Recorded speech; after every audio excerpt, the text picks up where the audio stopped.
y'all was dragging me in the comments that last video I did about replacing Chadwick Boseman as the Black Panther. Now look at you. Disney might have a change of heart. But I feel that it's too late. I guess almost 5 years is enough time to give Chadwick Boseman the respect he deserves and not recast the character and kill him off, which was very dumb in my opinion. You had the next saga, or the saga that was introduced after the Infinity Saga, called the Multiverse Saga. I know now that the whole multiverse movies or different timeline movies for every medium like Power Rangers and Marvel and DC and other shows that try to use time travel and multiverse stuff, I know that concept is waning, but when Disney first introduced the multiverse saga, and then when Chadwick Boseman passed away, they had plenty of time.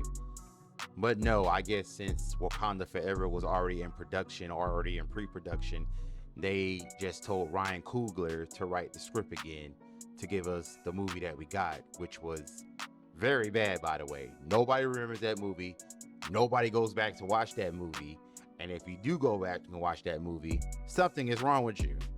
But I will come back to that in a minute. Now, there are alleged rumors, and I'm saying this very clearly, it is alleged rumors that Chadwick Boseman's character, T'Challa, the Black Panther from the MCU, will be recast for the next Black Panther film. Now, what we know so far about the third installment of the Black Panther franchise, we know that Ryan Coogler is returning to direct and write, and we also know that Denzel Washington is confirmed to be in the third film in an undisclosed role.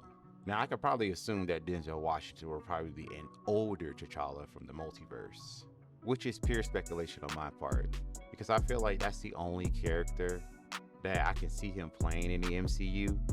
Because I remember there was like a parody, not a parody, but like a meme that says, what if the Avengers was made in the 90s and they had Denzel Washington playing the Black Panther character. But there were plans of a Black Panther film in the early 90s starring Wesley Snipes, but it never got off the ground.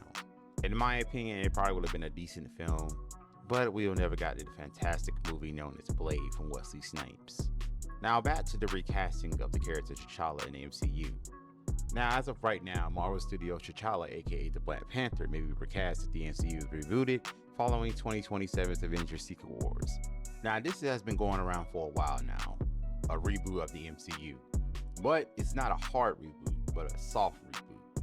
I feel like they're taking notes from DC by doing their own Crisis on Infinite Earths. This can also solve MCU continuity issues, which is fine, but will the fans care by then? Will the fans hold on to this soft reboot of the MCU? And I'm sorry to talk about Avengers Secret Wars. I know we're supposed to be talking about the replacement of Chadwick Boseman's T'Challa, but I just thought I'd mention that. But here are the potential names that could be the T'Challa of the MCU going forward. We have Derek Luke, Michael Jai White, Omari Hardwick, John Boyega. Okay, I wish he would go back to them after they did him dirty in Star Wars, and I will die on this hill. John Boyega, I feel that they was going to have him be the main character and be one of the greatest Jedi of all time, until some racist Star Wars fans didn't like that idea. So in the second and third movies of the trilogy, they just made him a side character. To this day, I am mad about that. Well, let's move on. Laz Alonso, Adewale Akintoye Ababaje, Michael Ealy. Okay, get the fuck out of here with this one. David Oyelowo, Lakeith Stanfield. You know what? I can see that. I can see him being T'Challa. And Yalan Noel. Now, these are some pretty decent potential actors that can play T'Challa, -2. But I feel that it's kind of too late. Because I feel like it's already in our minds that T'Challa in the current MCU is dead, and y'all made a whole big thing out of it. Hell, the whole nerd community made a whole thing out of it. Most people ended up wearing white at the film, and people were okay with T'Challa's story not continuing. But they ended up going the Shuri route, which was a bad choice in my opinion. And I don't give a damn about she was in the comics. That comic run was very briefly, and they brought back T'Challa. And it looks as though it's the same thing happening here. Majority of the fandom who did not like Wakanda Forever feel the same way as they did when they had Shuri being the Black Panther in the comics. It didn't work then, and it really didn't work once it was adapted into live action. But most of y'all SOBs took that shit and ran with it. Just think about it. Everyone who went to see the first movie loved it so much and couldn't wait to see more of him. It was a whole movement, the first Black Panther film. There were many schools, many black schools, well, majority of black schools, took a day to go see the movie, made a whole field trip out of it.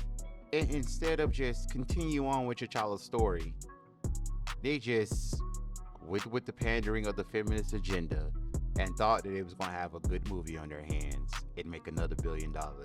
And boy, was they wrong. But most of you folks are brainwashed and ran with it and got in my comments many months ago, dragging me, calling me things like a bored pick me. Y'all did all that, defending Disney and their decision to kill T'Challa off in his second standalone film, just to allegedly reverse the decision many years later. So do you know how stupid you guys look now? Let me know in the comments. And also, for the ones who feel like T'Challa should have been recasted, what are your thoughts on this? Let me know in the comments. That's all for today. Thank you guys for watching. Don't forget to like, subscribe, and share. And I'll catch you all next time.